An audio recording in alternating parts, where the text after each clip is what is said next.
Hello everyone, welcome back again to Liverpool Report today. We've got the latest updates on our beloved club Liverpool. But before we dive in, make sure to subscribe so you never miss a moment of Liverpool Report news. Let's get started.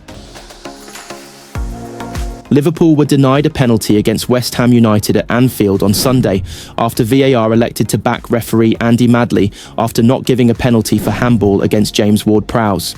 After Luis Diaz had given the Reds a first-half lead at Anfield, the hosts had a penalty shout waved away after a corner was brushed by Ward-Prowse's outstretched hand at the Kop end in the second half. Madley waved away the appeals. VAR to a look too, but decided to go with the on-field decision. The Premier League's official Match Centre account subsequently posted on social media to confirm why the decision had been made, declaring Ward-Prowse's handball as accidental.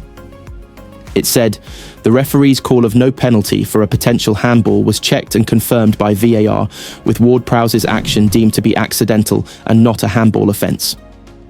The home side went into the second half with a 1-0 lead thanks to Diaz, who poked home from Mohamed Salah's 23rd assist of the season after 18 minutes.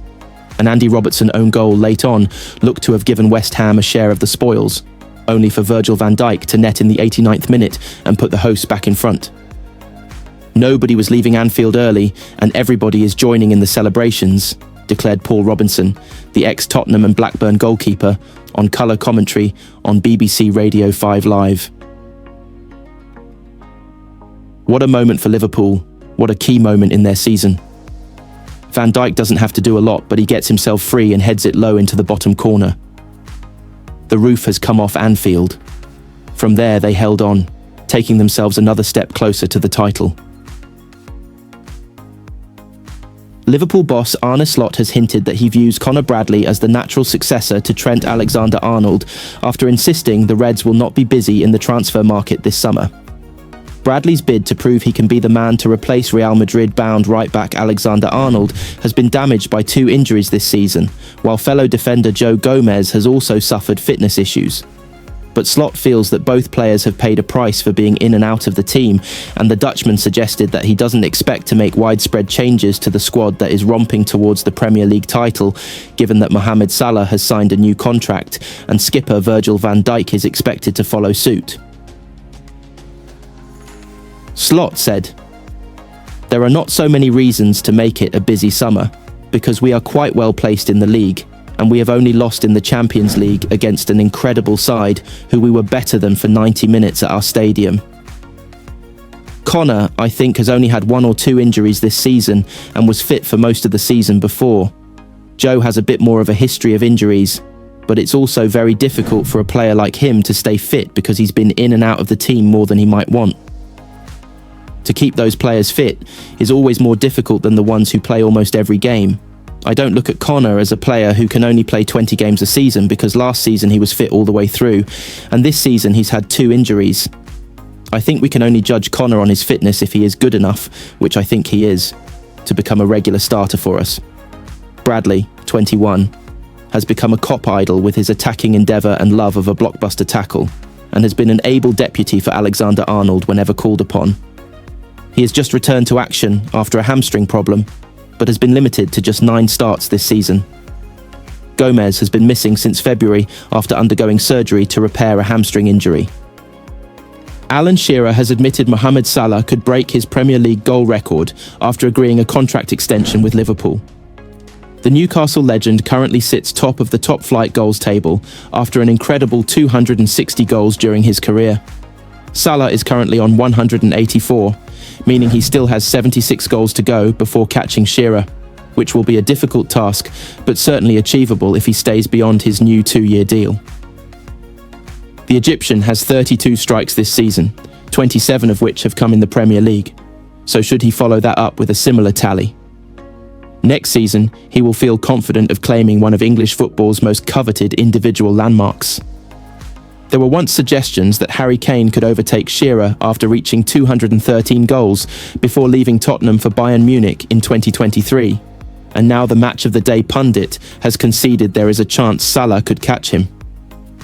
Speaking to Betfair, he said, "I don't suspect that my Premier League goal-scoring record is on Mo Salah's mind, but the record is going to go one day. Whoever it goes to, whether it's Harry Kane, Mo Salah, or Erling Haaland. I guess there's so many ifs and buts. It will go one day, and it might be Salah who does it. Yeah. There is now rising speculation that Van Dijk could follow Salah in signing a new deal as he approaches the end of his contract this summer, and the ex-forward insisted both have proven they will be valuable assets in the short term for Liverpool. They, Mo Salah and Van Dijk, wouldn't have been given the contracts if there was any doubt whatsoever. They both look in great condition. They're both incredibly fit and have proven that this season, so they'll go again.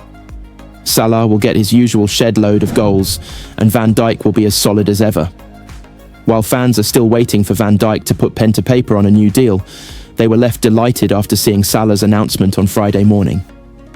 The 32-year-old said the main reason he signed was because he wanted to win more trophies at Anfield. "Of course, I'm very excited," Salah told Club Media. "We have a great team now. Before also we had a great team. But I signed because I think we have a chance to win other trophies and enjoy my football. It's great, I had my best years here. I played 8 years, hopefully it's going to be 10. Enjoying my life here, enjoying my football. I had the best years in my career. I would like to say to the fans, I am very, very happy to be here. I signed here because I believe we can win a lot of big trophies together. Keep supporting us, and we'll give it our best. And hopefully in the future, we're going to win more trophies." Anfield great Didi Hamann has proposed Liverpool trade Darwin Núñez this summer in their bid to land Jamie Gittins, and the former Bayern Munich midfielder believes a swap between the two parties is not that far-fetched. It's been almost 3 years since the Reds signed Núñez from Benfica for an initial £64 million. But despite a promising start to life at Anfield, the Uruguayan has struggled for consistency at Liverpool and has just 7 goals in 42 appearances this season. Gittins operates off the flank, but has 12 goals in 43 outings this term, albeit also struggling to piece together long patches of scoring form. But Hamann believes the 20-year-old, who is reportedly valued between £65 million and £80 million, would be a smart signing for his old team. One option that could work is Jamie Gittins and Darwin Núñez in a swap deal between Liverpool and Borussia Dortmund, he told Instant Casino. Gittins started the season on fire and was almost carrying the team for the first 3 months of the season. Since the new manager arrived, he has found things a bit hard and not started many games, because the new manager is looking for the hardest workers. He needed time to adapt, but came off the bench and scored on Saturday. Hopefully he will have an impact in the Champions League. But I would say that Gittins and Núñez in a swap deal is not that far-fetched. Any trade would not be a like-for-like swap, given Núñez operates mostly up front, while Gittins does his best work from the left wing. However, that restructure could make sense given Diogo Jota is the preferred choice at the tip of Arneslot's spear. Slot has shown a preference to field Cody Gakpo on the left, which could get in the way of any move for Gittins. The Netherlands international has 16 goals and 6 assists in 42 games this season and needs just one more finish to set a new personal best at Anfield. Favour under Slot this season. The 25-year-old has started just one of Liverpool's last 14 Premier League games and has developed a cult-like reputation for fluffing chances in front of goal. Jurgen Klopp signed the South American as a raw talent in 2022, a then 22-year-old who possessed considerable athleticism but needed plenty of refinement. Almost 3 years on, and Núñez is still displaying some of the same careless characteristics that first raised eyebrows in England.